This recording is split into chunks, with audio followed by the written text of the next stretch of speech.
நான் வந்து டிவோர்ஸி, எனக்கு ஆல்ரெடி கிட்ட இருக்காங்க, ஒரு பையன் ஒரு பொண்ணு இருக்காங்க.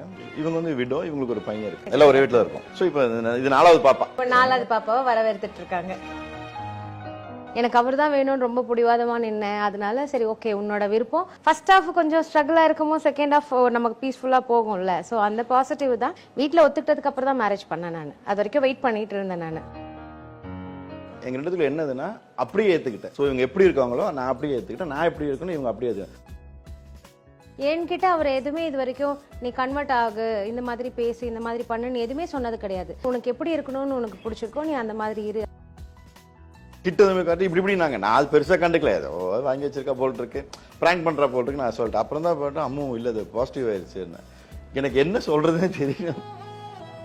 யமுனா உங்ககிட்ட இந்த மாதிரி பிரெக்னெண்டா இருக்குன்னு சொன்னோன்னு என்ன சொன்னாங்க? அவங்களோட எக்ஸைட்மெண்ட் எப்படி இருந்துச்சு? வயசான காலத்துல இப்ப குழந்தைய வச்சு என்ன பண்ண போறேன்? SVC ஆதித்யரா மூவிஸ் தயாரிப்பில் சங்கர் இயக்கத்தில் ராம்சரண் நடிக்கும் கேம் சேஞ்சர் ஜனவரி 10 முதல்.